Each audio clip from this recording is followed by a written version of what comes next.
വെള്ളം വേണം. എനിക്ക് കുറച്ച് വെള്ളം തരും. കട്ട് ചെയ്തേക്കണേ. കുറെ ചോദ്യം ഉണ്ടല്ലോ. എന്റെ റിപ്ലൈ ഉണ്ടല്ലോ അതിനകത്ത്. നീ ഒന്നും ചോദിക്കല്ലേ, ഞാൻ എല്ലാം പറഞ്ഞു. ഹായ്, നമ്മുടെ കൂടെ ഉള്ളത് പ്രോസേഫിന്റെ ഫൗണ്ടർ ആയിട്ടുള്ള സായ് സുധൻ സാറാണ്. പ്രോസേഫ് എന്താണെന്നുള്ളത് സായ് സാർ എക്സ്പ്ലെയിൻ ചെയ്യും. Over to Sai. Thank you Adarsh. First of all it's my pleasure to be here. ആദ്യത്തെ കാര്യം, ഈ ഷോയുടെ പേര് വാട്ട് ഈസ് ഇറ്റ്? ഈ കോൺവേഴ്സ് അല്ലേ? Something without E. സോ എന്താണ് E? Sir, E means egotism. Egotism. Okay, well good. Okay, അടിപൊളി. So ProSafe എന്ന് പറയുന്നത് പ്രൊആക്റ്റീവ് സേഫ്റ്റി, ആ ഒരു ലൈക്ക് വേർഡിങ്സിൽ നിന്ന് ഞങ്ങൾ ഷോർട്ട് ചെയ്തതാണ് ProSafe AI. So health and safety sector coming from construction, manufacturing, ഏത് മേഖലയായാലും ഹെൽത്ത് ആൻഡ് സേഫ്റ്റി ഒരു ഇമ്പോർട്ടൻറ്റ് ഘടകമാണ്. നമ്മൾ ഇപ്പം യൂഷ്വലി ട്രഡീഷണൽ മെത്തേഡിലാണ് ഹെൽത്ത് ആൻഡ് സേഫ്റ്റി മോണിറ്റർ ചെയ്യുന്നത്. വെച്ചാൽ ഈവൻ മനുഷ്യരാണ് പോയി അത് മോണിറ്റർ ചെയ്യുന്നത്. സോ ബീങ് എ ഹ്യൂമൻ, നമ്മളെല്ലാം ഇമോഷണൽ ബീങ്സ് ആണ്. അപ്പോൾ പല സാഹചര്യങ്ങളിൽ ഇത് നമുക്ക് നെഗ്ലക്ട് ചെയ്യും, പല observation which in turn leads to an accident. So അത് ഒഴിവാക്കാൻ വേണ്ടി നമ്മൾ ആർട്ടിഫിഷ്യൽ ഇൻ്റലിജൻസിൻ്റെ സഹായത്തോടെ സെൻസിങ് ഡിവൈസ് വെച്ചിട്ട് നമ്മൾ ഹെൽത്ത് ആൻഡ് സേഫ്റ്റി മോണിറ്റർ ചെയ്യും. അതാണ് പ്രോസേഫ് AI. സാർ, ഇങ്ങനെ ഒരു കോൺസെപ്റ്റ് വന്നത് എങ്ങനെയാണ്? സാർക്ക് ഇത് എവിടെയെങ്കിലും ഇഗ്നൈറ്റ് ആയിട്ടായിരിക്കില്ലേ ഇങ്ങനെ ഒരു കോൺസെപ്റ്റിലേക്ക് എത്തിയിട്ട്? പണി ചെയ്ത് മടുത്തിട്ടാണ്. കാരണം 10 വർഷമായിട്ട് ഞാൻ ഹെൽത്ത് ആൻഡ് സേഫ്റ്റി ട്രഡീഷണൽ വേയിൽ ചെയ്തിട്ടാണ് പൊയ്ക്കൊണ്ടിരുന്നത്. ഞാൻ ഇന്ത്യയിലൊരു അറൌണ്ട് 5 to 6 years ചെയ്തു. മാസ്റ്റേഴ്സ് UK ഹെൽത്ത് ആൻഡ് സേഫ്റ്റിയിൽ ചെയ്തു. പിന്നെ അവിടെയും ട്രഡീഷണൽ വേ തന്നെ ചെയ്തുകൊണ്ടിരുന്നു. കുറച്ചാൾ കഴിഞ്ഞപ്പോഴത്തേന് AI വന്നു. അപ്പോൾ എന്തെങ്കിലും നമുക്ക് ചെയ്യാൻ പറ്റുമല്ലോ, കാരണം ഈ ഒരു സമയത്ത് ചെയ്യാൻ ട്രൈ ചെയ്യാമല്ലോ എന്ന് വിചാരിച്ചിട്ട് എൻ്റെ ഒരു ഫ്രണ്ട് ഉണ്ട്, പുള്ളി ഡേറ്റാ സയൻറ്റിസ്റ്റ് ആണ്. അപ്പോൾ ഇതിൻ്റെ ഒരു ചാൻസ് പുള്ളി പറഞ്ഞു, ഓക്കെ നല്ല സ്കോപ്പ് ഉള്ളതാണ്. അങ്ങനെ ഇൻകോപ്പറേറ്റ് ചെയ്ത് പിന്നെ ലോട്ട് ഓഫ് ഡിസ്കഷൻസ് അങ്ങനെ ഇതിലേക്ക് എത്തി. അതാണ്. അല്ലാണ്ട് വലിയൊരു ലൈക്ക് എന്താ ഒരു കുഞ്ഞുനാൾ പോലെ കൊണ്ടുവരുന്ന ആ സെറ്റപ്പ് ഒന്നും ഇല്ല അതിനകത്ത്. മണിയെടുത്ത് മടുത്ത് കുറച്ച് കഴിഞ്ഞപ്പോൾ എന്തെങ്കിലും ചെയ്യണമെന്ന് തോന്നി. ചെയ്തുകൊണ്ടിരുന്ന മേഖലയിൽ തന്നെ എന്തെങ്കിലും ഇൻവെൻഷൻ കൊണ്ടുവരാമെന്ന് വിചാരിച്ചു. അപ്പോൾ ഈ ഇന്നോവേഷൻ ഇതിനകത്ത് AI ചെയ്യാമെന്ന് വിചാരിച്ചു. സാർക്ക് എന്തെങ്കിലും ബിസിനസ് ബാക്ക്ഗ്രൗണ്ട് ഉണ്ടായിരുന്നോ? അല്ലെങ്കിൽ ഇങ്ങനെ ഒരു എന്റർപ്രണർഷിപ്പ് അല്ലെങ്കിൽ ഒരു ബിസിനസ് എന്നുള്ള കോൺസെപ്റ്റിലേക്ക് വരുന്നത്? ഒരു ബാക്ക്ഗ്രൗണ്ടും ഇല്ല. വീട്ടില് അച്ഛൻ ഗവൺമെന്റ് ജോബ് ആയിരുന്നു, അമ്മ ഹൗസ് വൈഫ്. സോ ബിസിനസ് എന്ന് പറയുന്ന ഒരു മേഖല ഒരു ടച്ചും ഇല്ല. സാർ, ഇപ്പൊ ഇങ്ങനെ ഒരു മേഖലയിലേക്ക് വന്നിട്ട് എങ്ങനെ ഫീൽ ചെയ്യണം? സോ ആസ് എൻ ഓൺടർപ്രണർ നോക്കുവാണെങ്കിൽ അതിൻ്റെതായ ടെൻഷൻസ് റിസ്കുകളും ഉണ്ട്, ഇല്ലെന്നല്ല. പക്ഷെ ഒരു freedom to take any decision എന്ന് പറയുന്ന ഒരു സുഖം ഉണ്ടല്ലോ, അത് ഭയങ്കരമാണ്. അപ്പം തെറ്റാം ശരിയാവാം, അത് ആ ഒരു ട്രൈ ചെയ്യുന്ന ഒരു സുഖമാണ് ഇതിനകത്ത് നമ്മൾ പിടിച്ചു നിർത്തുന്നത്. കൈൻഡ് ഓഫ് ഗാംബ്ലിംഗ് ആണ്. ചില ഡിസിഷൻസ് നല്ല രീതിയിൽ തെറ്റാം, ആ തെറ്റിന്റെ ഫലം ഭയങ്കര വലുതാവാം. പക്ഷെ ചിലത് നല്ല രീതിയിൽ ശരിയാവാം. അപ്പം ശരിയോ തെറ്റോ നമുക്ക് ഇനിഷ്യലി ജഡ്ജ് ചെയ്യാൻ പറ്റത്തില്ല. അതും എനിക്ക് വലിയ എക്സ്പീരിയൻസ് ഒന്നുമില്ല. ലൈക്ക് ഇപ്പം വലിയ ആൾക്കാർ, വലിയ ബിസിനസ്സുകാരുടെ തൊട്ട് ഈ ചെയ്യുന്ന ഡിസിഷൻ ശരിയാണ്, അങ്ങനത്തെ ഒരു എക്സ്പീരിയൻസ് ഒന്നും എനിക്കില്ല. അപ്പം ഞാനൊരു ഗാംബ്ലിംഗ് ഫീൽഡിലാണ് ഞാൻ മുന്നോട്ട് പൊയ്ക്കൊണ്ടിരിക്കുന്നത്. ഇപ്പം ആസ് ഓഫ് നോ വലിയ ബുദ്ധിമുട്ടൊന്നുമില്ല, എല്ലാം നന്നായി പോകുന്നു. പിന്നെ വേറൊരു കാര്യമാണ്, ഞാൻ വിശ്വസിക്കുന്ന ഒരു കാര്യമുണ്ട്, റിസൾട്ട് അല്ല മീൻ നമ്മൾ ഇനിഷ്യലി എടുക്കുന്ന ആ ഒരു മെത്തേഡ്സിലും പ്രോസസ്സിലും ഉള്ള ഒരു കറക്റ്റ്നെസ് ശരിയാണെങ്കിൽ result may be right or wrong എന്തോ ആവട്ടെ, പക്ഷെ ആ പ്രോസസ്സ് കറക്റ്റ് ആയിരിക്കും. അത് മാത്രമേ ഫോക്കസ് ചെയ്യുന്നുള്ളൂ. സാർ, ഇപ്പോൾ പറഞ്ഞല്ലോ നമ്മൾക്ക് AI വെച്ചിട്ട് ഈ സേഫ്റ്റി റിലേറ്റഡ്, അതായത് ഒരു കൺസ്ട്രക്ഷൻ സൈറ്റിലുള്ള ചാൻസ് ഓഫ് ആക്സിഡൻസ് അത് നമുക്ക് മുന്നേ ഡിക്റ്റേറ്റ് ചെയ്യാം, അതിനനുസരിച്ച് സൊല്യൂഷൻ ചെയ്യാം. അതെ. ഇത് എത്രത്തോളം ഈ കേരളത്തിലല്ലേ നമ്മളെ ഇന്ത്യയിൽ അപ്ലിക്കബിൾ ആണ്? സോ ആക്ച്വലി ഏറ്റവും വലിയൊരു മാർക്കറ്റ് ഇതിന് ഇന്ത്യയിലാണ്. കാരണം നമ്മൾ വെളി രാജ്യങ്ങളിൽ ഇപ്പം കൺസിഡർ വെസ്റ്റേൺ കൺട്രീസ്, അവിടെ ഓൾറെഡി ഹെൽത്ത് ആൻഡ് സേഫ്റ്റി എന്ന് പറയുന്ന മേഖലയെക്കുറിച്ചും ബേസിക് സേഫ്റ്റി നോളജും എല്ലാ മനുഷ്യർക്കും ഉണ്ട്. പക്ഷെ നമ്മുടെ രാജ്യത്തേക്ക് വരുവാണെങ്കിൽ ആർക്കും ആ ഒരു ലൈക്ക് ബേസിക് നോളജ് ഇല്ല. ഹെൽത്ത് ആൻഡ് സേഫ്റ്റിയുടെ ആവശ്യകത എന്താണെന്നുള്ളൊരു, അതിന് റിക്വയർമെന്റ് എന്താണെന്നുള്ളൊരു നോളജ് ഇല്ല. അപ്പം ഇതിനൊക്കെ നമുക്കൊരു ബിഹേവിയർ ബേസ്ഡ് സേഫ്റ്റി പാറ്റേൺ എന്നൊക്കെ പറയാം. അപ്പം ഇങ്ങനെ ഇല്ലാത്തൊരു രാജ്യത്ത് നമുക്ക് ഈ ഒരു സെറ്റപ്പ് കൊണ്ടുവന്നു കഴിഞ്ഞാൽ കുറച്ചുകൂടെ എളുപ്പമായിരിക്കാം എല്ലാവരും മോണിറ്റർ ചെയ്യാനും. ഉദാഹരണത്തിന് ഒരു മനുഷ്യൻ വെളി രാജ്യങ്ങളിൽ നമുക്ക് പോയി കഴിഞ്ഞാൽ ഹെൽമെറ്റ് ഇടേണ്ട സ്ഥാനത്ത് അവൻ അറിയാം അത് ഹെൽമെറ്റ് ഇടേണ്ട സ്ഥലമാണ്, അവൻ ഇടട്ടേ പറ്റുള്ളൂ. നമ്മുടെ നാട്ടിലേക്ക് വന്നു കഴിഞ്ഞാൽ അത് ഒഴിവാക്കിയിട്ട് എങ്ങനെ പോകാം എന്നുള്ള ചിന്തയാണ്. ആ ഒരു കൾച്ചർ ഡിഫറൻസ് ഉണ്ട്. അപ്പൊ ആ ഒരു കൾച്ചറിലേക്ക് മാറ്റം വരുത്തണമെങ്കിൽ നമ്മളെ കണ്ടിന്യൂസ് ട്രെയിനിങ്സ് കൊടുത്താൽ പോലും ആൾക്കാർ മാറണമെന്നില്ല. അപ്പൊ ആ ഒരു സ്ഥലത്ത് നമുക്ക് ഇങ്ങനത്തെ പോലീസിങ്, മോണിറ്ററിങ് സെക്ഷൻസ് കൊണ്ടുവന്നു കഴിഞ്ഞാൽ, ഇപ്പൊ ഒരു ഉദാഹരണം ഞാൻ പറയാം. നമ്മുടെ നാട്ടിൽ AI ക്യാമറാസ് ഇല്ലേ? AI ക്യാമറാസ് പോകുന്നുണ്ട്, പക്ഷെ ഏതെങ്കിലും സ്ഥലത്ത് യു ആർ അണ്ടർ സർവൈലൻസ് ഒന്നും വെച്ചിട്ടില്ല. പക്ഷെ വെളി രാജ്യങ്ങളിലേക്ക് പോകണമെങ്കിൽ ആ സ്ഥലങ്ങളിൽ വെച്ചിട്ടുണ്ട്, like you are under CCTV surveillance, അല്ലെങ്കിൽ ക്യാമറ മുന്നോട്ട് വരുന്നുണ്ടെന്നുള്ളത്. അപ്പൊ അതിന്റെ ഒരു ഫലം എന്താണെന്ന് വെച്ചാൽ അവർക്ക് ഈ ഫൈൻ ഇടുക സെറ്റപ്പ് അല്ല, അവർക്ക് ഉദ്ദേശം ആൾക്കാർ സേഫ് ആയിട്ട് പോവുക എന്നൊരു സെറ്റപ്പാണ്. അപ്പൊ നമ്മുടെ രാജ്യത്തെ കൾച്ചർ അല്ല അവിടുത്തെ കൾച്ചർ. അപ്പം ഈ ഒരു കൾച്ചർ ഇല്ലാത്തിടത്തോളം നമുക്ക് safety culture point safety culture ഇല്ലാത്തിടത്തോളം നമുക്ക് ഈ ഒരു ടെക്നോളജി ഇവിടെ ഭയങ്കരമായിട്ട് ഇംപ്ലിമെന്റ് ചെയ്യും. സാർ ഇപ്പൊ എത്ര വർഷമായി യുകെയിൽ? ഈ യുകെയില് 3.5 വർഷം. 3 വർഷം.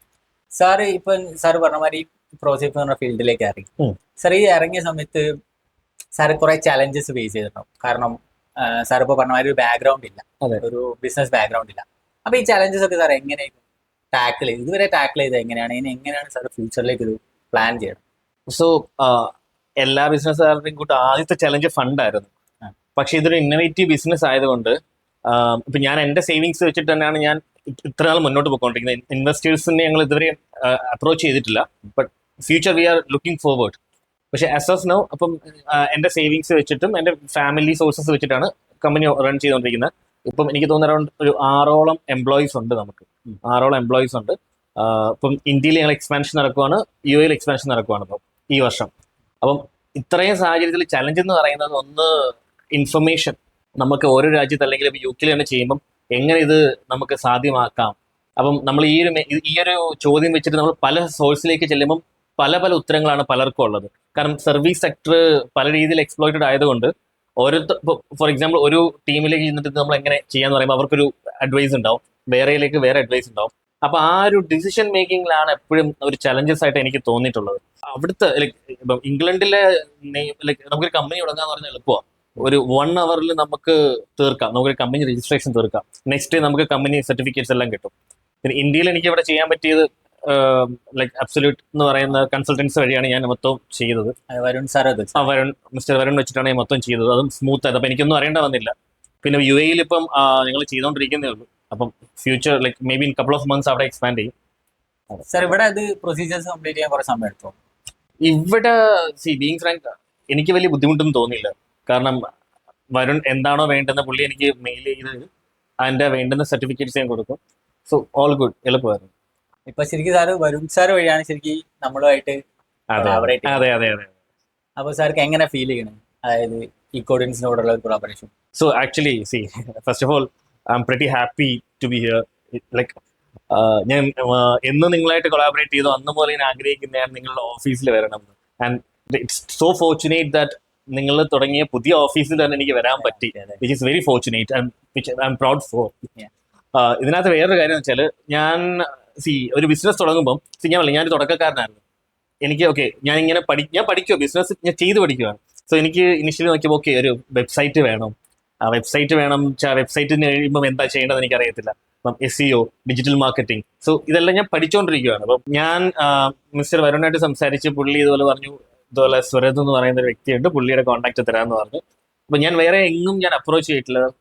ചില ആൾക്കാരെ നമ്മൾ ഫസ്റ്റ് വിളിക്കുമ്പോൾ തന്നെ നമുക്ക് തോന്നില്ലേ okay this person is suitable for us, ഏറ്റവും രീതിയിൽ കമ്മ്യൂണിക്കേറ്റ് ചെയ്യാൻ പറ്റുന്നു, അല്ലെങ്കിൽ ഞാൻ എന്താണോ ആഗ്രഹിക്കുന്നത് അതെനിക്ക് തിരിച്ച് ഡെലിവേർഡ് ആവുന്നുണ്ടെന്ന് ചില ആൾക്കാരെ വിളിച്ചാൽ നമുക്ക് കിട്ടും. അപ്പം ഫസ്റ്റ് കോളിൽ തന്നെ എനിക്കത് കണക്ട് ആയി. ഞാൻ സ്വരത്തിനോട് പറഞ്ഞിരുന്നു ഇതുപോലെ ഞാൻ എങ്ങും കോൺടാക്ട് ചെയ്യുന്നില്ല, ഐ എം ഗോയിങ് ഫോർവേഡ്, അടുത്ത എന്താന്ന് വെച്ചാൽ ചെയ്തോളൂ.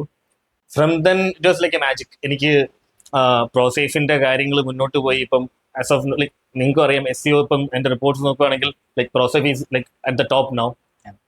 ഒന്നും എനിക്ക് അറിയേണ്ട വന്നില്ല. എല്ലാ മാസവും SEO റിപ്പോർട്ട്സ് വരുന്നു, അത് വരുന്നു, ഇത് വരുന്നു. വിച്ച് എനിക്ക് ആ ഡിജിറ്റൽ മാർക്കറ്റിംഗ് സൈഡിൽ എനിക്ക് അറിയേണ്ട ആവശ്യം ഞാൻ തിരിഞ്ഞു നോക്കുന്നില്ല തുറന്നു പറഞ്ഞു. I was so happy. And അത് മാത്രമല്ല, എനിക്ക് തോന്നുന്നത് ഞങ്ങൾ പ്രൊഡക്റ്റ് ലോഞ്ച് ആവുന്നതിന് മുന്നേ തന്നെ UAE നിന്നും UK നിന്നും യൂറോപ്പിൽ നിന്നും ഏതാണ്ട് 10-80ഓളം ലീഡ്സ് ജനറേറ്റ് ആയി website through. Which was product ഞങ്ങൾക്ക് ആയിട്ടില്ല. ഞങ്ങളുടെ R&D സ്റ്റേജിൽ നിൽക്കുവാണ്. എൻ്റെ എഞ്ചിനീയേഴ്സ് വാസ് ദൈവം ഇത്ര എൻക്വയറി വന്നാൽ നമ്മൾ എപ്പോൾ ഡെലിവർ ചെയ്യും, ആ ഒരു ഫീൽഡിലായിരുന്നു. As of now we are good, we are happy to go head. ഇപ്പൊ ഞങ്ങൾ ലീഡ് കൺവേർഷനിലേക്ക് പോയിക്കൊണ്ടിരിക്കുക. സാർ ഇപ്പൊ പറഞ്ഞല്ലോ, ഇപ്പൊ കറന്റ് പ്രോഡക്റ്റ് ഇപ്പൊ ഏത് സ്റ്റേജിൽ എത്തിയിട്ടുണ്ടാവും, നമുക്ക് എത്ര പെട്ടെന്ന് തന്നെ ഇതിന്റെ ഒരു ലോഞ്ചിങ് പ്രതീക്ഷിക്കാം? സോ എനിക്ക് ഇപ്പം ലാസ്റ്റ് വീക്കിൽ data privacy I am unable to tell the client name, but still മുംബൈയിൽ 2 ക്ലയന്റ് ആയിട്ട് മീറ്റിംഗ് ഉണ്ടായിരുന്നു. So they are happy to go head. എനിക്ക് അടുത്ത മാസം ഞങ്ങൾ ലോഞ്ച് ചെയ്യുകയാണ് അവരുടെ പ്രൊജക്ട്സിൽ. അപ്പൊ സാർ എന്തായാലും അടുത്ത മാസം ഒന്നും കൂടി ഇന്ത്യയിലേക്ക് വരും? ഇല്ല, ഞാനത് ചെയ്തിട്ടേ പോകുന്നുള്ളൂ. പിന്നെ അത് മാത്രമല്ല, എനിക്ക് UAE എക്സ്പാൻഷൻ നടക്കുന്നുണ്ട്. Anyway by end of April ഉണ്ടാവും ഞാൻ. സാർ ഇതിന്റെ ഒരു പ്രൊസീജിയർ എങ്ങനെയാണ്, അതായത് ഈ പ്രോസേഫിന്റെ ഒരു വർക്കിംഗ് പറയുകയാണെങ്കിൽ? സോ പ്രോസേഫിന്റെ വർക്കിംഗ് എന്ന് പറയുമ്പോഴത്തേനും അത് നമുക്കൊരു ക്ലയന്റിനെ നമുക്ക് ഫസ്റ്റ് ഒരു എൻക്വയറി വന്നു കഴിഞ്ഞാൽ വിൽ ഗോ ടു ദെയർ സൈറ്റിൽ പോയിട്ട് നിലവിൽ അവരുടെ ഹെൽത്ത് ആൻഡ് സേഫ്റ്റി ഒരു ഓഡിറ്റ് അല്ലെങ്കിൽ ഞങ്ങൾ ഗ്യാപ്പ് അനാലിസിസ് എന്ന് പറയും, അത് നടത്തിയിട്ട് ആ സൈറ്റിന്റെ ഇപ്പോഴത്തെ സേഫ്റ്റി സ്റ്റാൻഡേർഡ് ഒരു സ്കോർ നമ്മൾ കൊടുക്കും. ഇപ്പൊ സ്കോർ ഇപ്പം 100-ൽ ഇപ്പം ഒരു 10-20 ആണെങ്കിൽ ആ സേഫ്റ്റി സ്കോർ എങ്ങനെ അഡ്വാൻസ് ചെയ്യാം, അതിന് പ്രോസേഫ് സിസ്റ്റം എങ്ങനെ യൂസ് ചെയ്യാം, അത് വെച്ചിട്ട് വിൽ ഗിവ് എ റിപ്പോർട്ട്. ആ റിപ്പോർട്ടിന്റെ അടിസ്ഥാനത്തിൽ നമ്മൾ അവിടെ ഇംപ്ലിമെന്റ് ചെയ്യും. എല്ലാ 3 മാസവും നമ്മൾ പോയി ഈ ഓഡിറ്റ് കണ്ടിന്യൂ ചെയ്യും. എല്ലാ 3 മാസവും ഒരിക്കൽ പോയി ചെയ്തിട്ട് നമ്മൾ ആ ഡിഫറൻസ് കാണിച്ചു കൊടുക്കും. ഇനിഷ്യൽ സ്കോറും ഇപ്പോഴത്തെ സ്കോറും തമ്മിലുള്ള വ്യത്യാസം. ഇപ്പൊ നിങ്ങൾ SEO സ്കോർ നമ്മുടെ അടുത്ത് പറയുന്ന പോലെ സിമിലർലി ഒരു സേഫ്റ്റി സ്കോർ നമ്മൾ കമ്പാരിറ്റീവ്ലി കാണിച്ചിട്ട് വി ഡു ദസ് തിങ്സ്. പിന്നെ എല്ലാ ദിവസവും ഇപ്പൊ ഉദാഹരണത്തിന് ഒരു സേഫ്റ്റി ഒബ്സർവേഷൻ ഉണ്ട്, നമ്മുടെ ക്യാമറ ഡിറ്റക്ട് ചെയ്ത സാധനം അപ്പം തന്നെ ആ ഹെൽത്ത് ആൻഡ് സേഫ്റ്റി മാനേജറിനും ആ പ്രൊജക്ട് മാനേജറിനും അയാളുടെ ലാപ്ടോപ്പിൽ മെയിലായിട്ടും മെസ്സേജ് ആയിട്ടും, അത് മാത്രമല്ല നമുക്കൊരു മൊബൈൽ ആപ്പ് ഉണ്ട്, ആപ്പിൽ അവർക്ക് ലൈക്ക് കാണാം. അപ്പം തന്നെ അവർക്ക് നോട്ടിഫിക്കേഷൻ വരും. ആ നോട്ടിഫിക്കേഷൻ അപ്പം തന്നെ അവർക്ക് ഇത് ശരിയാക്കി ചെയ്യേണ്ട എഞ്ചിനീയർ അസൈൻ ചെയ്ത് കഴിഞ്ഞാൽ അപ്പോൾ തന്നെ അത് മാറുകയും ചെയ്യും. അത് മാത്രമല്ല ഹെൽത്ത് ആൻഡ് സേഫ്റ്റിയിൽ ഈ നിയർ മിസ് എന്ന് പറഞ്ഞൊരു ടേം ഉണ്ട്. നിയർ മിസ് എന്ന് വെച്ചാൽ near miss is something like ഇത് ഉണ്ടാവാൻ സാധ്യതയുള്ള കുറച്ച് ലൈക്ക് സാധനമാണ്. ഉദാഹരണത്തിന് ഇപ്പം നടന്നു പോകുമ്പോൾ എന്തെങ്കിലും ഒരു കല്ലോ അല്ലെങ്കിൽ എന്തെങ്കിലും ഒരു ലൈക്ക് സ്റ്റീൽ റോഡോ വീഴുന്നു, നമുക്കൊന്നും പറ്റിയില്ല, പക്ഷെ അത് വീണിരുന്നെങ്കിൽ there was a chance to have a accident. അപ്പൊ അങ്ങനത്തെ സാധനങ്ങൾ ഒബ്സർവ് ചെയ്യുക എന്നുള്ളതാണ് പ്രധാന കാര്യം. കാരണം ഒരിക്കൽ ഒബ്സർവ് ചെയ്താൽ അത് നെക്സ്റ്റ് സ്റ്റേജിൽ ഉണ്ടാവാതെ നമുക്ക് നോക്കാം. അപ്പം ഈ സാഹചര്യങ്ങളിൽ നമ്മുടെ ഇങ്ങനത്തെ സെൻസിങ് ലൈക്ക് പ്രോസേഫ് പോലെ സെൻസിങ് ഡിവൈസ് നോട്ടിഫിക്കേഷൻ കൊടുത്തുകൊണ്ടിരിക്കും. സോ വിച്ച് ഈസ് ലൈക്ക് ഇതൊരു ലേണിംഗ് സ്റ്റെഫാണ്. ആൾക്കാർക്ക് പഠിച്ചിട്ട് ഈ ആക്സിഡന്റ് ഒഴിവാക്കാൻ എന്ത് ചെയ്യണമെന്ന് മനസ്സിലാവും. ഇതിപ്പോ കംപ്ലീറ്റ്ലി AI ബേസ്ഡ് ആണെന്ന് പറഞ്ഞു. അപ്പൊ നമുക്ക് ഇങ്ങനെ ഒരു ചാൻസ് ഉണ്ടെങ്കിൽ അത് അപ്പൊ തന്നെ ശരിക്കും അവരെ ഒരു അലാം കൊടുത്ത് നമുക്ക് അവരെ സേവ് ചെയ്യാനുള്ളത്. അതെ, സൗണ്ട് അലേർട്സ് ഒപ്പം തന്നെ കൊടുക്കും. ഫോർ എക്സാമ്പിൾ ഈ ലൈക്ക് ആദർശ് ഇപ്പൊ ആ ഒരു റൂമിലേക്ക് പോവാം and you are suppose to wear PPE, ധരിക്കാതാണ് പോകുന്നതെങ്കിൽ there will be a sensing device and like sound system, mic system. അപ്പൊ അപ്പം തന്നെ അത് പറയും you are suppose to wear a PPE, so you have to stop there, പോയി PPE ധരിച്ചിട്ട് വേണം വർക്ക് പ്ലേസിലേക്ക് വരാൻ.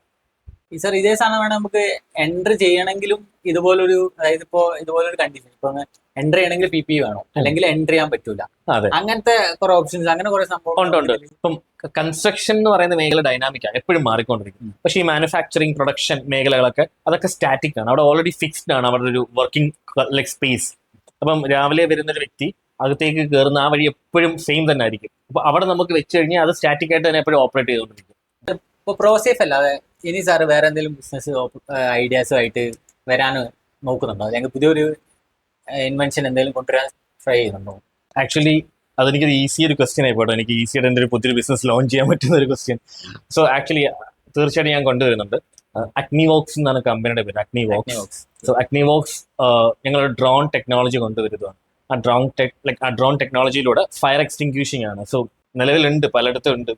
പക്ഷേ എന്നിരുന്നാലും ഏറ്റവും അപ്ഗ്രേഡഡ് ആൻഡ് അപ്ഡേറ്റഡ് വെർഷൻ വെച്ചിട്ട് നമ്മുടെ ഡ്രോൺസ് ഇപ്പം 10-25-30 നില കെട്ടിടമുള്ള അടുത്ത് ഡ്രോൺ പോയിട്ട് അതിന്റെ ഹോസ് വഴി എക്സ്റ്റിങ്ക്യൂഷ് ചെയ്യും. And it identifies a fire, it identifies a human, even പെറ്റ്സിനെ പോലെ ഐഡന്റിഫൈ ചെയ്യുന്ന രീതിയിലുള്ളൊരു അപ്ഡേറ്റഡ് വെർഷൻ ഉള്ളൊരു അതിന്റെ ഒരു പണിപ്പുരയിലാണ്. ഞങ്ങൾ സൂൺ ലോഞ്ച് ചെയ്യും. സാർ ഇതിപ്പോ എവിടെ UK തന്നെയാണോ സാർ പ്ലാൻ ചെയ്യുന്നത്? ഇന്ത്യൻ ബേസ്ഡ് ഫോം ആയിരിക്കും. Indian based. അപ്പൊ സാർ ഇന്ത്യയിൽ തന്നെ ഇത് ബിൽഡ് ചെയ്യണ കാര്യങ്ങളൊക്കെ ഇന്ത്യയിൽ തന്നെ എല്ലാം. അതുകൊണ്ടല്ലേ അഗ്നിവോക്സ്. അഗ്നിവോക്സ്. സാർ ഇങ്ങനെ സാറെ പേരുകളൊക്കെ പുതിയ ഭയങ്കര ഡിഫറെന്റ് ആയിട്ട് തോന്നുന്നു. ഡിഫറെന്റ് ഒന്നും അല്ല, ChatGPT. അഗ്നിവോക്സോ? അല്ലല്ല, ആക്ച്വലി ഞാൻ ChatGPT ചോദിച്ചു കുറെ പേരുകൾ. അപ്പം പല പല പേരുകൾ വന്നു. അപ്പം ചില ഇംഗ്ലീഷ് പേരുകളിൽ നിന്ന് എനിക്ക് ഇഷ്ടപ്പെട്ട വേർഡും ഹിന്ദി പേരിൽ നിന്ന് ഇഷ്ടപ്പെട്ട വേർഡ് ഞാൻ അങ്ങ് മിക്സ് ചെയ്തു. അങ്ങനെ അഗ്നിവോക്സ്. അതെ. അപ്പൊ ഇത് നമുക്ക് എപ്പോ പ്രതീക്ഷിക്കാം അഗ്നിവോക്സ്? സോ ഇപ്പൊ പ്രോട്ടോടൈപ്പ് ഉണ്ടായിക്കൊണ്ടിരിക്കുകയാണ്. അപ്പം എനിക്ക് കുറച്ച് ഒരു bunch of like university students ഉണ്ട്, പിന്നെ 2 റോബോട്ടിക് എഞ്ചിനീയേഴ്സ് ഉണ്ട്. അവരിപ്പം പ്രോട്ടോടൈപ്പ് ചെയ്തുകൊണ്ടിരിക്കുകയാണ്. അതിന്റെ ഒരു സക്സസ്ഫുൾ ആയി കഴിഞ്ഞാൽ മേ ബി ലൈക്ക് അവർക്ക് ഞാൻ കൊടുത്തിരിക്കുന്ന 45 days ആണ്. അപ്പം may be by end of April launch ആവും. സാർ എങ്ങനെയുണ്ട് ഗവൺമെന്റ് സൈഡിലുള്ള സപ്പോർട്ട് കാര്യങ്ങളൊക്കെ? സോ ഞാൻ ഇതുവരെയും ഇന്ത്യൻ ഗവൺമെന്റിലേക്ക് ഒരു സപ്പോർട്ടിലേക്ക് എത്തിയിട്ടില്ല, പക്ഷെ ഞാൻ ആഗ്രഹിക്കുന്നു. ലൈക്ക് റീസെന്റ് രാജീവ് ചന്ദ്രശേഖർ സാറിന്റെ ലൈക്ക് അവരായിട്ട് സംസാരിക്കുന്നുണ്ട്. കാരണം പുള്ളിയാണ് ഇപ്പൊ AI ഒരു ടെക് ഇവിടെ നോക്കിക്കൊണ്ടിരിക്കുന്നത്. അപ്പം അവരായിട്ട് ഞാൻ കമ്മ്യൂണിക്കേഷനിലുണ്ട്. പിന്നെ ഇംഗ്ലണ്ട് ഭാഗത്തേക്ക് കുഴപ്പമില്ല, അവർക്ക് അവിടെ ഒരു ഗവൺമെന്റ് സപ്പോർട്ടിന്റെ ആവശ്യമില്ല. എല്ലാ സിസ്റ്റവും ലൈക്ക് സിങ്ക്രണൈസ്ഡ് ആണ്, നമുക്ക് എല്ലാം എളുപ്പമാണ്. അപ്പം ഇവിടെ എനിക്ക് ഇപ്പൊ ഇവിടുത്തെ സപ്പോർട്ട് എന്ന് പറയുമ്പോൾ അസഫിനോ എനിക്ക് ബുദ്ധിമുട്ടുകളൊന്നും വന്നിട്ടില്ല, അതുകൊണ്ട് ഞാൻ സപ്പോർട്ടിലേക്ക് എത്തിയതുമില്ല. അപ്പൊ ഇനി അറിയില്ല മുന്നോട്ട് പോകുമ്പോൾ. പിന്നെ ഉണ്ടല്ലോ ഇപ്പൊ വരുണും നിങ്ങളൊക്കെ എല്ലാം ഉണ്ടല്ലോ. സാർക്ക് ഏതാ ബെറ്റർ ആയിട്ട് തോന്നുന്നത്? ഇപ്പൊ നമ്മൾ യു കെയിൽ ഒരു കമ്പനി സ്റ്റാർട്ട് ചെയ്യണതാണോ അല്ലെങ്കിൽ ഇന്ത്യയിൽ സ്റ്റാർട്ട് ചെയ്യണമായിരിക്കോ? ഇപ്പോഴത്തെ ഇപ്പൊ നമ്മൾ പുതിയ എന്റർപ്രണേഴ്സ് ഒരുപാട് പേര് ഓപ്പർച്യൂണിറ്റീസ് നോക്കുന്നുണ്ട്. അപ്പൊ അവർക്ക് ഇപ്പൊ ഇന്ത്യയിൽ സ്റ്റാർട്ട് ചെയ്യണമായിരിക്കോ ബെറ്റർ, അല്ലെങ്കിൽ ഒരു യു കെയിൽ, അല്ലെങ്കിൽ നമ്മൾ ആ ഒരു രീതിക്ക് പുറത്തേക്ക് ഒരു കമ്പനി സ്റ്റാർട്ട് ചെയ്യണമായിരിക്കും? സോ ആക്ച്വലി അതൊരു ടഫ് ക്വസ്റ്റ്യൻ ആണ് കേട്ടോ. കാരണം പ്രോസേഫ് എന്ന് പറയുന്ന കമ്പനി, ഇപ്പൊ ഞാൻ എന്റെ എക്സ്പീരിയൻസ് വെച്ചിട്ട് പറയാം. പ്രോസേഫ് എന്ന് പറയുന്ന കമ്പനി ഞാൻ യു കെയിലും രജിസ്റ്റർ ചെയ്തിട്ടുണ്ട്, ഇന്ത്യയിലും രജിസ്റ്റർ ചെയ്തിട്ടുണ്ട്. എന്തുകൊണ്ട് യു കെയിൽ രജിസ്റ്റർ ചെയ്തതെന്ന് വെച്ചാൽ യു കെയിൽ രജിസ്റ്റർ ചെയ്യുമ്പം ആ രാജ്യത്തിന്റെ കുറച്ച് ലൈക്ക് ഗ്രാൻഡ്സും കുറച്ച് ലൈക്ക് നമുക്ക് അലവൻസും അങ്ങനെ പലതും നമുക്ക് കിട്ടും. പാരലലി ഇന്ത്യയിലും ഇപ്പം ഗവൺമെന്റ് കുറെ ഫെസിലിറ്റീസ് കൊടുക്കുന്നുണ്ട്. അതുകൊണ്ട് ആണ് ഞാൻ 2 രാജ്യങ്ങളിൽ ഞാൻ രജിസ്റ്റർ ചെയ്തിട്ടുണ്ട്. പക്ഷേ ഈവൻ അഗ്നിവോക്സ് ഞാൻ ഇന്ത്യൻ കമ്പനിയായിട്ട് മാത്രമേ കൊണ്ടുപോകുന്നുള്ളൂ. പക്ഷേ പ്രോസസ് ഞാൻ ഇന്ത്യയിലും രജിസ്റ്റർ ചെയ്തിട്ടുണ്ട്, ഡിഫറെന്റ് എൻറ്റൈറ്റി ആയിട്ട് യു കെയിലും രജിസ്റ്റർ ചെയ്തിട്ടുണ്ട്. സോ പേഴ്സണലി ഞാൻ നോക്കുന്നത് ഞാൻ ഗവൺമെന്റ് തരുന്ന ഗ്രാന്റ് നോക്കിയിട്ടാണ് ഞാൻ രജിസ്റ്റർ ചെയ്തത്. അപ്പൊ സാർക്ക് ഇപ്പൊ കറന്റ്ലി ചെയ്തത് ഇന്ത്യയിൽ എവിടെന്നെങ്കിലും എന്തെങ്കിലും ഗ്രാൻഡ് കാര്യങ്ങൾ എന്തെങ്കിലും?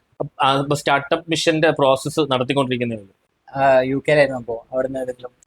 യു കെയില് കുറച്ചുകൂടെ കോമ്പറ്റീറ്റീവ് ആണ്, നല്ല കോമ്പറ്റീറ്റീവ് ആണ്. അതുപോലെ വലിയ ഫണ്ടുകളുമാണ് അവർ തരുന്നത്. അപ്പൊ അതിന്റെ പ്രോസസ്സ് തന്നെ, ഈ പ്രോസസ്സ് ചെയ്യാൻ വേണ്ടി തന്നെ പല പല കമ്പനികളുണ്ട്. ഇപ്പൊ ഗ്രാൻഡിഫൈ എന്നൊക്കെ പറയുന്ന കമ്പനീസ് തന്നെ ഈ പ്രോസസ്സുകൾ കമ്പനികൾക്ക് വേണ്ടി ചെയ്തു തരാറുണ്ട്. അപ്പൊ അത്ര കോമ്പറ്റീറ്റീവ് ആണ്. അപ്പൊ ഞങ്ങൾ ഇതുവരെ ഒന്നിനും അപ്ലൈ ചെയ്തിട്ടില്ല. ഈ ഇടയ്ക്ക് ഞങ്ങൾ SEIS EIS എന്ന് പറയുന്ന ഒരു ആപ്ലിക്കേഷൻ കൊടുത്തിരുന്നു. അതെന്ന് വെച്ചാൽ യു കെയിലെ ടാക്സ് പേയേഴ്സിന് നമ്മുടെ കമ്പനിയിൽ ഇൻവെസ്റ്റ് ചെയ്യാം. അപ്പൊ അവർക്ക് കുറച്ച് ടാക്സ് ബെനിഫിറ്റ്സ് ഗവൺമെന്റ് കൊടുക്കും. അപ്പൊ അതിന് ആപ്ലിക്കേഷൻ ഞങ്ങൾ വെച്ചപ്പോൾ ഞങ്ങളുടെ കമ്പനിക്ക് അത് ഗ്രാൻഡ് ആയി. അപ്പം അത് ലൈക്ക് ഒരു chartered account Mathew Stephen associates വഴിയാണ് ചെയ്തത്. അവർ ചെയ്തു, എല്ലാം എളുപ്പമായിരുന്നു, പരിപാടി തീർന്നു കിട്ടി. പിന്നെ ഞങ്ങൾക്ക് ഇനി ഫണ്ട് കളക്ട് ചെയ്താൽ മതി. നമ്മുടെ ഇന്ത്യയിൽ ഇപ്പോഴും പല കമ്പനീസും അല്ലെങ്കിൽ ഇപ്പൊ ഇങ്ങനെ വളരാൻ ആഗ്രഹിക്കുന്ന പലരും അല്ല, ഒരുവിധ ആൾക്കാർ ആരും ഇപ്പോഴും SEO ചെയ്യണില്ല. ഓക്കെ, സാർക്ക് എന്താ തോന്നുന്നത്? ഈ SEO എന്ന് പറഞ്ഞ ഒരു സാധനം ഒരു ബിസിനസിന്റെ ഇമ്പോർട്ടന്റ് ആണോ, അല്ലെങ്കിൽ സാറ ബിസിനസ് സാർ SEO ഹെൽപ്ഫുൾ ആണോ? അതേപോലെ ഹെൽപ്ഫുൾ ആയിരിക്കും. സാർ ഒരു ഇൻസൈറ്റ് എന്താ? സോ എനിക്ക് SEO കുറിച്ചൊന്നും ബേസിക്കലി അറിയില്ല, അത്ര അറിവില്ലായിരുന്നു.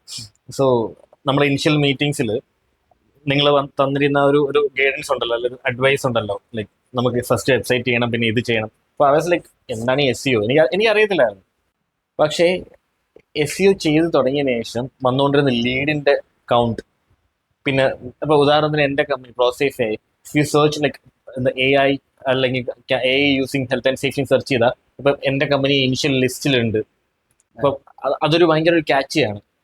അപ്പം ഏതൊരു ആളും ഫസ്റ്റ് ഇപ്പൊ ഉദാഹരണത്തിന് ഒരു കമ്പനിയിൽ ഇന്നയാൾ പറയുക ഓക്കെ AI ക്യാമറ ഉപയോഗിക്കുന്നതിലും കമ്പനി ഉണ്ടോ നോക്കാൻ പറയുമ്പോൾ ഇഫ് ദേ സെർച്ച് ഫസ്റ്റ് എൻ്റെ കമ്പനി ആയിരിക്കും വരുന്നത്, എൻ്റെ കമ്പനിയുടെ കോൺടാക്ട്സ് ആയിരിക്കും വരുന്നത്. സോ SEOയുടെ ഒരു ബെനിഫിറ്റ് വലുതാണ്. അപ്പൊ അത് സത്യം പറഞ്ഞാൽ നിങ്ങളിലൂടെ അറിഞ്ഞത് actually. Thank for that. So ഞാൻ പേഴ്സണലി പറയാം, ഏതൊരു കമ്പനി വളരണമെങ്കിൽ പല ഫാക്ടേഴ്സ് ഉണ്ട്. ബിസിനസ് നമുക്ക് പല ഫാക്ടേഴ്സിൽ നമുക്ക് വളരണം. ഫിനാൻഷ്യൽ ഫാക്ടർ വേണം, പിന്നെ ഒരു ലൈക്ക് എത്തിക്കൽ ഫാക്ടേഴ്സ് ഉണ്ട്, മനസ്സിലായി, പിന്നെ ഒരു ഹ്യൂമൻ റിസോഴ്സിംഗ് ഫാക്ടർ ഉണ്ട്. അതേപോലെ ഒരു ഇമ്പോർട്ടൻറ്റ് ഫാക്ടറാണ് ഡിജിറ്റൽ മാർക്കറ്റിംഗ്. അതിൽ പ്രധാന ഘടകമാണ് SEO. അതാണ് ഞാൻ പഠിച്ച പാഠങ്ങൾ. സാർ ഇപ്പൊ സാറ് ബിസിനസ്സിന് വേണ്ടി ഇപ്പൊ ഒരു എന്റർപ്രണർ ആവുന്ന സമയത്ത് ഇപ്പൊ ഞങ്ങളൊക്കെ എന്റർപ്രണേഴ്സ് ആണ്, ഞങ്ങളൊക്കെ ഇതുപോലെ ബിസിനസ് സ്റ്റാർട്ട് ചെയ്താൽ അപ്പൊ ഞങ്ങളൊക്കെ അതായത് ഓരോന്ന് പഠിക്കാൻ മീൻസ് നമുക്ക് എല്ലാ ടെക്നോളജീസും പഠിക്കേണ്ടി വരും. അതിപ്പോ ഞങ്ങളെ കേസ് ആണെങ്കിൽ ഞങ്ങൾക്ക് ഇപ്പൊ ഫസ്റ്റ് പോസ്റ്റർ ഡിസൈൻ മുതൽ വീഡിയോ എഡിറ്റിംഗ് പറയുന്ന ഡെവലപ്മെന്റ് ഈ സാധനങ്ങളിൽ എല്ലാ പാർട്ടും ഞങ്ങൾ കവർ ചെയ്തു. സാർ ഒരു ഇൻസൈറ്റിൽ ഒരു എന്റർപ്രണർ ആവുന്ന സമയത്ത് ഇങ്ങനെ ഫ്രം ദ ബേസ് അല്ലെങ്കിൽ ആ എല്ലാ ടെക്നോളജിനെ പറ്റി ശരിക്കും ഒരു എന്റർപ്രണർ അറിഞ്ഞിരിക്കണമോ അല്ലെങ്കിൽ നമ്മൾ അറിയണ ആരെങ്കിലും എടുത്താൽ മതി? എന്താണ്? സോ അത് കുറച്ചുകൂടെ പേഴ്സണൽ ഒപ്പീനിയൻ ആയിരിക്കും. അപ്പം എൻ്റെ ഒരു പേഴ്സണൽ ഒപ്പീനിയനിൽ എൻ്റെ എക്സ്പീരിയൻസിൽ ഞാൻ പറയുകയാണെങ്കിൽ എനിക്ക് ഞാനൊരു ലൈക്ക് ഒരു പീപ്പിൾസ് പേഴ്സൺ ആണ്. ഞാനൊരു പീപ്പിൾസ് പേഴ്സൺ ആണ്. എനിക്ക് നല്ല കുറച്ച് കഴിവുള്ള സ്കിൽ സെറ്റ് ഉള്ള ആൾക്കാരെ എല്ലാം കൊളാബ് ചെയ്തിട്ട് I can manage A team very well. Okay, മനസ്സിലായോ? പക്ഷെ ഞാൻ മേക്ക് ഷുവർ ചെയ്യേണ്ടത് ടീമുള്ള എല്ലാവരും സ്കിൽഡ് ആയിരിക്കണം എന്നുള്ളതാണ്. അപ്പൊ ഞാൻ വിശ്വസിക്കുന്ന ആ ഒരു ബഞ്ച് ഓഫ് ടീമിനെയാണ്. അപ്പൊ ആ ടീം സ്ട്രോങ് ആണെങ്കിൽ എൻ്റെ കാര്യങ്ങളല്ല എൻ്റെ ബിസിനസിന്റെ കാര്യം നടക്കും. പക്ഷെ എന്നിരുന്നാലും ഒരു ബേസിക് നോളജസ് നമ്മൾ ചെയ്യുന്ന ബിസിനസ് അല്ലെങ്കിൽ നമ്മുടെ ഇപ്പൊ ഉദാഹരണത്തിന് എനിക്കൊരു സോഫ്റ്റ്വെയർ മേഖലയെ കുറിച്ചോ അല്ലെങ്കിൽ ഒരു nothing I don't know anything about IT sector. ഞാൻ പഠിച്ചത് മെക്കാനിക്കൽ എഞ്ചിനീയറിംഗ് ആണ്. പിന്നെ ഞാൻ നിബോഷും ഹെൽത്ത് ആൻഡ് സേഫ്റ്റിയും കോഴ്സ് ചെയ്തു. അതിനുശേഷം ഞാൻ മാസ്റ്റേഴ്സ് ഹെൽത്ത് ആൻഡ് സേഫ്റ്റിയിൽ ചെയ്തു. പിന്നെ 10 വർഷത്തെ എക്സ്പീരിയൻസ് ഹെൽത്ത് ആൻഡ് സേഫ്റ്റിയിലായിരുന്നു. സോ എനിക്ക് എക്സലും വേർഡും PPT ഒക്കെ യൂസ് ചെയ്യേണ്ട ആവശ്യങ്ങൾ ഉണ്ടായിട്ടുള്ളായിരുന്നു. പക്ഷെ ഇപ്പം അതല്ല. പ്രോസേഫിലേക്ക് ഇറങ്ങിയതിനു ശേഷം even though health and safety ആണ് മേജർ ഫാക്ടറെങ്കിലും അതിനെ മോണിറ്റർ ചെയ്യുന്നത് അല്ലെങ്കിൽ മാനേജ് ചെയ്യുന്നത് AI ടെക്നോളജിയാണ്. അപ്പം ഞാൻ കൂടുതൽ സമയം സ്പെൻഡ് ചെയ്യുന്നത് യൂട്യൂബിൽ ഇതിന്റെ ഓരോ പുതിയ പുതിയ ടെക്നോളജീസ് വരുമ്പോൾ അതിനെ ഫോളോ ചെയ്യുക. അല്ലെങ്കിൽ ഇപ്പോൾ നേരത്തെ ഈവൻ എൻ്റെ ഇൻസ്റ്റാ ഹാൻഡിൽ നേരത്തെ നോക്കുകയാണെങ്കിൽ ഞാൻ ഫോളോ ചെയ്തുകൊണ്ടിരുന്നത് മേ ബി കുറെ ക്രിക്കറ്റ് പ്ലെയേഴ്സിനെയും ഫിലിം ആക്ടേഴ്സിനെ ആയിരിക്കും. ഇപ്പൊ ഞാൻ ഫോളോ ചെയ്യുന്നത് കുറെ ടെക്നോക്രാറ്റ്സിനെയാണ്. സോ അങ്ങനത്തെ കുറച്ച് വ്യത്യാസങ്ങൾ ഉണ്ടായി. പിന്നെ വായിക്കുന്ന കുറച്ച് മേഖലകൾ, ആർട്ടിക്കിൾസ്, പോഡ്കാസ്റ്റുകൾ ഞാൻ കേൾക്കുന്നതെല്ലാം അപ്പം അങ്ങനത്തെ കുറച്ച് ഇൻപുട്സ് ഞാൻ ഇട്ടു തുടങ്ങി. കാരണം എനിക്ക് ഒരിക്കലും ഇനി പോയിട്ട് ഒരു കോളേജിൽ പോയിട്ട് ഇതിന്റെ ബേസിക് സാധനങ്ങൾ പഠിക്കാൻ പറ്റത്തില്ല. But I can learn from others. Like ഞാൻ അതാ വിശ്വസിക്കുന്നത്, അറിവുള്ളവരിൽ നിന്ന് പഠിച്ചെടുക്കുക, അത് ശരി തെറ്റെന്ന് തിരിച്ചറിഞ്ഞ് എന്റെ ബിസിനസ്സിൽ ഉൾപ്പെടുത്തുക, പിന്നെ കഴിവുള്ള ഒരു 10 പേരെ വെച്ചിട്ട് നമ്മുടെ പരിപാടി ഓടിക്കുക. ഓക്കെ, സാർ ഇപ്പൊ പറഞ്ഞല്ലോ, ഇപ്പൊ സാർ ഇൻസ്റ്റയില് സാർ പറഞ്ഞ ഇൻസ്റ്റയിൽ ഇങ്ങനെ അങ്ങനെ സാർ ഫോളോ ചെയ്യണ ഏറ്റവും നമുക്കിപ്പോ നമ്മുടെ ഓഡിയൻസിന് പറ്റുന്ന രീതിക്ക് ഒരാളാരാണ്? Elon Musk. നമ്മൾ നോക്കുമ്പോൾ ഇലോൺ മസ്ക്. പിന്നെ ഞാൻ പറഞ്ഞില്ല, ഇന്ത്യയില് AI മേഖലയിൽ ഞാൻ ഇപ്പം സത്യം പറയുന്നത് ഞാൻ നന്നായിട്ട് ഇൻസ്റ്റയിൽ, ഞാൻ ലിങ്ക്ഡിനിലാണ് കൂടുതൽ ഫോളോ ചെയ്യുന്നത്. ഇപ്പം ചന്ദ്രശേഖർ സാറല്ലേ, BJP, പുള്ളി ഇപ്പൊ കുറെ സബ്മിറ്റ്സിൽ കുറെ കോൺക്ലേവ്സിലൊക്കെ പങ്കെടുക്കുന്നുണ്ട്. സോ ഞാനപ്പം അതിനെ ഫോളോ ചെയ്തിട്ട് അവ കോൺക്ലേവ്സിൽ എന്താണ് അവർ പറയുന്നത്, അല്ലെങ്കിൽ എന്താണ് സബ്മിറ്റ്സ് എടുക്കുന്ന ഡിസിഷൻസ്, അതെങ്ങനെ ഇന്ത്യയിലേക്ക് അത് ബെനിഫിറ്റ്സ് കൊണ്ടുവരും, നാളെ ഒരു നല്ലൊരു റെവല്യൂഷൻ, ഇപ്പൊ AI റെവല്യൂഷന്റെ ടൈമാണ്, ആ റെവല്യൂഷനിൽ നമുക്ക് എന്തൊക്കെ ബെനിഫിറ്റ് ഉണ്ടാവും. സോ അങ്ങനത്തെ കുറച്ച് കാര്യങ്ങളാണ് ഞാൻ ചെയ്യുന്നത്. ഈ AI റെവല്യൂഷൻ ഇപ്പൊ സാർ പറഞ്ഞപ്പോ AI റെവല്യൂഷൻ നമ്മുടെ ഇന്ത്യയിലുള്ള ബിസിനസിനെ എന്തുമാത്രം ഇൻഫ്ലുവൻസ് ചെയ്യുന്നുണ്ട്? Bro, to be fair, AI ആണ് ഇപ്പം ഉദാഹരണത്തിന് ഇപ്പൊ നമ്മള് ഇപ്പൊ ഒരു ഇൻസ്റ്റ വീഡിയോ തുറന്നു കഴിഞ്ഞാൽ അപ്പം ഈവൻ ഇൻഫ്ലുവൻസേഴ്സ് വരെ ഇപ്പൊ ചെയ്യുന്ന ഒരു മെയിൻ വീഡിയോ ആണ്. അപ്പം നിങ്ങൾക്ക് എക്സാമിന് പഠിക്കാതെ പോകണോ, നിങ്ങൾക്ക് ഇന്ന AI ഉണ്ട്, നിങ്ങൾക്ക് PPT ഉണ്ടാക്കണോ, ഇന്ന AI ഉണ്ട്. സോ ലൈക്ക് ഡെയിലി AI വെച്ചിട്ട് പുതിയ പുതിയ ലൈക്ക് സാധനങ്ങൾ കൊണ്ടുവരുവാണ് ആൾക്കാർ. സോ ഇവിടെ ഭയങ്കര ബൂം നടന്നുകൊണ്ടിരിക്കുകയാണ്. പക്ഷെ എഗെയിൻ ആ വരുന്നതിനെ എങ്ങനെ മാർക്കറ്റ് ചെയ്യുന്ന പോലെയാണ്. പിന്നെ അത് എത്രമാത്രം ലൈക്ക് പോസിറ്റീവ് വേയില് നമ്മളെ ഹെൽപ്ഫുൾ ആക്കുന്നുള്ളതാണ്. ഇപ്പൊ ഉദാഹരണത്തിന് ഇപ്പൊ ചാറ്റ് ജി പി ടി നമുക്ക് 2 രീതിയിൽ യൂസ് ചെയ്യാം. ഒന്ന് നമുക്ക് ഇൻഫോർമേറ്റീവ് ആയിട്ട് യൂസ് ചെയ്യാം. പക്ഷെ ഇപ്പൊ പലയിടത്തും ഓപ്പൺ ബുക്ക് എക്സാംസ് നടക്കുന്നുണ്ട്. ആ ഓപ്പൺ ബുക്ക് എക്സാംസിന് വേണ്ടി പിള്ളേർ എന്ത് ചെയ്യും, അത് കോപ്പി പേസ്റ്റ് ചെയ്തിട്ട് അതിനെ പാരാഫ്രൈസ് ചെയ്തിട്ട് നേരെ എക്സാം എഴുതുന്നു, which is not the right way. അപ്പം AI ലൈക്ക് 2 സൈഡും ഉണ്ട് ഇതിന്റെ. അപ്പൊ നമ്മളത് എങ്ങനെ യൂസ് ചെയ്യുന്നു. അപ്പൊ കമ്മിങ് ടു പ്രോസേഫ് AI, ഞങ്ങള് കുറച്ച് ഞങ്ങളുടെ കമ്പനിയിൽ ഒരു മോട്ടോയിൽ ഒരു പ്രധാന സാധനം വെച്ചാൽ അത് ലൈക്ക് ഒരു ഹ്യൂമാനിറ്റേറിയൻ അല്ലെങ്കിൽ മനുഷ്യർക്ക് എന്ത് പ്രയോജനം ഉണ്ടാവണം എന്നൊരു മേജർ ഫാക്ടർ ഉണ്ടായിരുന്നു. അപ്പം അതാണ്. അപ്പൊ അങ്ങനത്തെ ഒരു സെഗ്മെന്റ് AI ബിസിനസ്സിൽ ഉണ്ടെങ്കിൽ it's very good for people. Sir, ഈ അടുത്ത് ചാറ്റ് ജിപിടിന്റെ ഒരു സ്റ്റേറ്റ്മെന്റ് ഉണ്ട്. ചാറ്റ് ജിപിടിന്റെ സ്റ്റേറ്റ്മെന്റ് അല്ല, കുറച്ച് റിസർച്ചിൽ നമുക്ക് മനസ്സിലായ ഒരു കാര്യം എന്താ വെച്ചാൽ, ആൾക്കാർ ഈവൻ പണ്ടൊക്കെ നമ്മൾ തിങ്ക് ചെയ്ത് അല്ലെങ്കിൽ ചെയ്തെടുക്കുന്ന പല കാര്യങ്ങളും ഇപ്പൊ എല്ലാവരും ഡയറക്റ്റ് AI കൊടുത്തിട്ട് ജനറേറ്റ് ചെയ്യുന്നത്. പക്ഷെ അത് മൂലം ശരിക്കും ആലോചിക്കുവാണെങ്കിൽ നമുക്ക് തിങ്ക് ചെയ്യാനുള്ള കപ്പാസിറ്റിനെ കുറയുന്നുണ്ട് ശരിക്കും. അത് തീർച്ചയായിട്ടും. ഇപ്പം ഞാനും ഇപ്പൊ പണ്ടൊരു ഇമെയിൽ ഞാൻ ഡ്രാഫ്റ്റ് ചെയ്യുന്ന സമയത്ത് ഞാൻ യൂസ് ചെയ്യും. ഈവൻ തുറന്നു പറഞ്ഞാൽ ഞാൻ ഒരു വേർഡ് എനിക്കുണ്ട്, പക്ഷെ എനിക്ക് ആ വേർഡ് ഇവിടെ സ്യൂട്ടബിൾ ആയിട്ട് തോന്നുന്നില്ല. ഞാൻ ഗൂഗിളിൽ പോയിട്ട് വാട്ട് ഐ ഡു, ഞാൻ സിനോണിംസ് കണ്ടുപിടിക്കും. സിനോണിംസ് കണ്ടുപിടിച്ച് കഴിയുമ്പോഴത്തേക്കിന് ആ വേർഡ് എന്റെ മെമ്മറിയിൽ ക്യാപ്ചേർഡ് ആണ്. സോ നാളെ സമയത്ത് എനിക്ക് അത് ഉപയോഗിക്കേണ്ട, കാരണം എന്റെ മെമ്മറി ക്യാപ്ചേർഡ് ആയി. സോ ഞാൻ ഒരു സാധനം പുതിയത് പഠിക്കുവാണ്. ഇപ്പൊ എന്താ അവസ്ഥയെന്ന് വെച്ചാൽ, just going to chat GPT, ഇന്ന ആക്കി ഇന്ന സാധനം അയക്കുക, ഇന്ന ഇമോഷൻസ് ആണ് വേണ്ടത്, ആ സാധനം കിട്ടുക, കോപ്പി പേസ്റ്റ് ചെയ്യുക, എഡിറ്റ് ചെയ്യുക, വിടുക. സോ ഇത് നമ്മുടെ ഒബ്വിയസ്ലി ഈവൻ ദോ AI മേഖലയിൽ വർക്ക് ചെയ്യുന്ന ബിസിനസ് ആണെങ്കിലും നമ്മുടെ സ്കിൽ സെറ്റ്സിനെ ഇത് ഭയങ്കര ഇൻഫ്ലുവൻസ് ചെയ്യുന്നുണ്ട്, അല്ലെങ്കിൽ നമ്മുടെ വർക്കിംഗ് സ്റ്റൈലിനെ ഇൻഫ്ലുവൻസ് ചെയ്യുന്നുണ്ട്. അപ്പം ഈസി ആക്കി നമ്മുടെ വർക്ക് ഇല്ലെന്നല്ല, എന്നാൽ നമ്മുടെ എഫിഷ്യൻസിനെ ഒരുവിധം കുറയ്ക്കും. സോ അതാ ഞാൻ പറഞ്ഞത്, ഇപ്പോൾ AI ഒരിക്കലും നമ്മുടെ എഫിഷ്യൻസിനെ കുറയ്ക്കുന്ന രീതിയിലേക്ക് കൊണ്ടുപോകാൻ പാടില്ല. നമ്മൾ ഓൾറെഡി ഓവർലോഡഡ് ആയ സമയത്ത് നമ്മുടെ കുറച്ചുകൂടെ നമ്മളെ ഹെൽപ്ഫുൾ ആക്കി നമ്മുടെ എഫിഷ്യൻസി, അല്ലെ ആ ചെയ്യുന്ന വർക്കിന്റെ എഫിഷ്യൻസി കൂട്ടാനുള്ള രീതിയിൽ നമ്മൾ മാറ്റണം. ഇപ്പം എനിക്ക് പറയാൻ പറ്റുന്ന എക്സാമ്പിൾ ഇപ്പോൾ എന്റെ കമ്പനി കുറിച്ചിട്ടായിരിക്കും. ഇപ്പം ട്രഡീഷണൽ വേയിൽ ഇപ്പം ഞാൻ ഹെൽത്ത് ആൻഡ് സേഫ്റ്റി ഓഫീസറായിട്ട് വർക്ക് ചെയ്യുമ്പം ഞാൻ ഏതെങ്കിലും കാണാതിരിക്കാം ചില കാഴ്ചകൾ, കാരണം മനുഷ്യനാണ്, ചിലപ്പോൾ ഞാൻ ശ്രദ്ധിക്കത്തില്ല. പക്ഷെ ആ ഒരു സമയത്ത് എനിക്ക് പകരം അവിടെ ഒരു AI സെൻസിങ് ക്യാമറ ഉണ്ടെങ്കിൽ അത് ഇമോഷൻ ബീങ് അല്ല, അതെല്ലാം സെൻസ് ചെയ്യും. സോ അത് എഫിഷ്യൻസി കൂട്ടുവാണ്. എന്റെ സ്കിൽ സെറ്റിൽ എനിക്കുള്ളൊരു പോരായ്മയെ അത് ലൈക്ക് അപ്ലിഫ്റ്റ് ചെയ്യുവാണ്, ആ പോരായ്മ അപ്ലിഫ്റ്റ് ചെയ്തിട്ട് അത് ക്യാപ്ചർ ചെയ്യുവാണ് അത്. ഇത് ശരിക്കും ഒരു ബെനിഫിറ്റ് ആയിട്ട് സാർക്ക് തോന്നുന്നുണ്ടോ? അതായത് AI ഇങ്ങനെ AI വരുന്നത് ബിസിനസിന് ഒരു ബെനിഫിറ്റ് ആയിരിക്കും അല്ലെങ്കിൽ ഒബ്വിയസ്ലി ഞാനൊരു കാര്യം പറയട്ടെ. ഞാനൊരു കമ്പനിയാണ്. എനിക്ക് വേണമെന്ന് വെച്ചാൽ ഡിജിറ്റൽ മാർക്കറ്റിംഗ് എനിക്ക് പല രീതിയിൽ മാനേജ്മെന്റ് സോഫ്റ്റ്വെയർസ് അല്ലെ മാനേജ്മെന്റ് വെച്ച് എനിക്ക് ചെയ്യാം. ഞാൻ എന്തുകൊണ്ട് നിങ്ങളിലേക്ക് എത്തി? സോ ചില സെക്ടേഴ്സ് ഉണ്ട്, ആ സെക്ടേഴ്സ് നിങ്ങൾ ബേസിക്കലി കോണ്ടന്റ് ക്രിയേഷൻ ആണ്.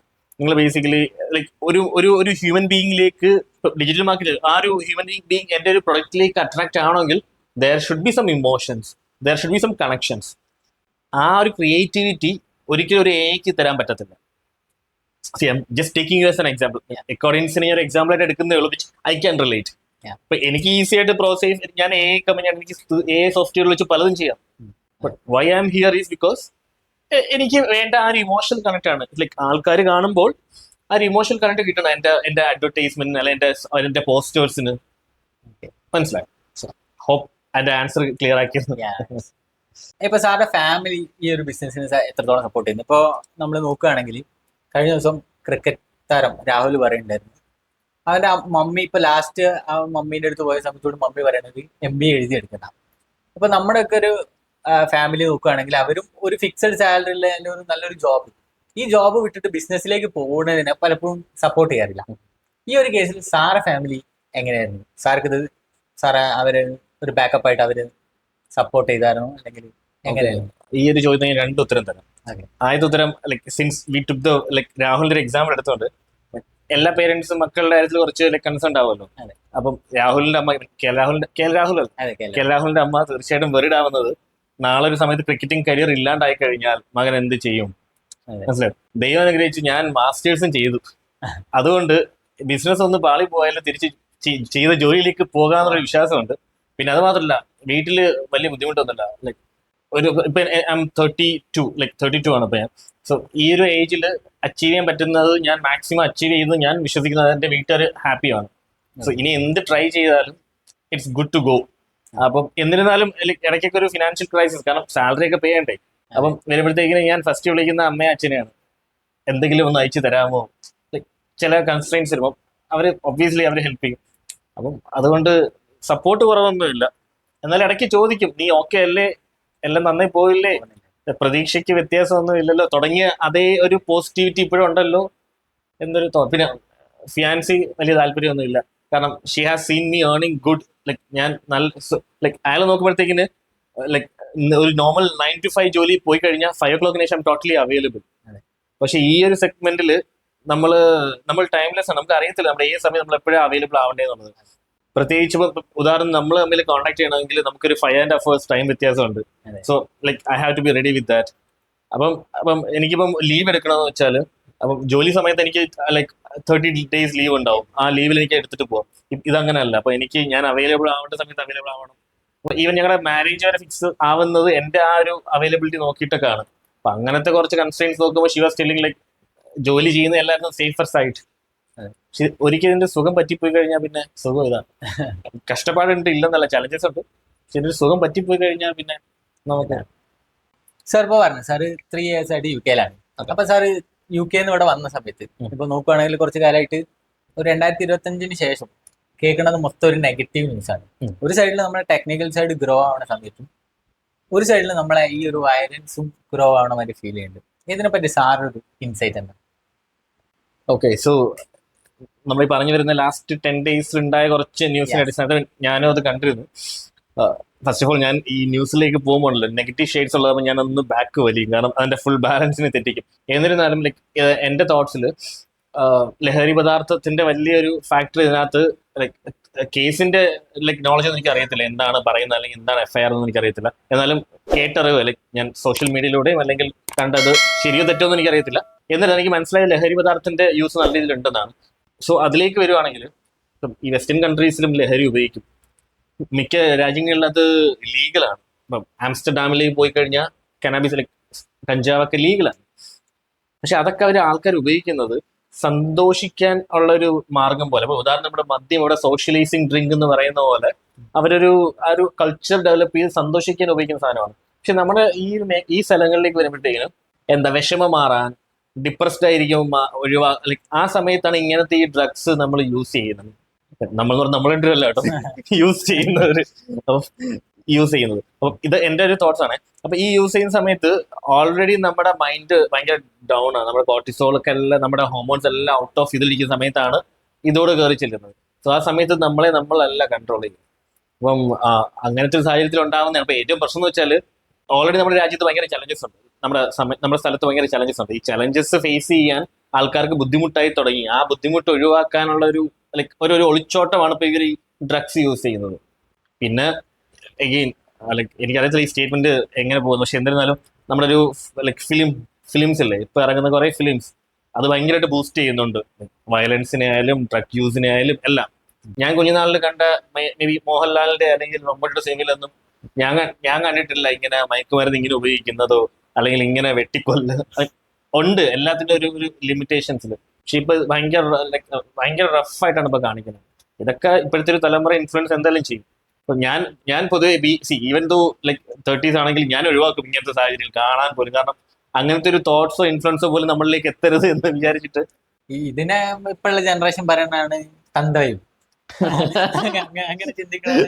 അങ്ങനെ ആണെങ്കിൽ I'm happy to be തന്തവായി. പക്ഷേ പാർട്ടിക്കൊക്കെ പോകാറുണ്ട് കേട്ടോ.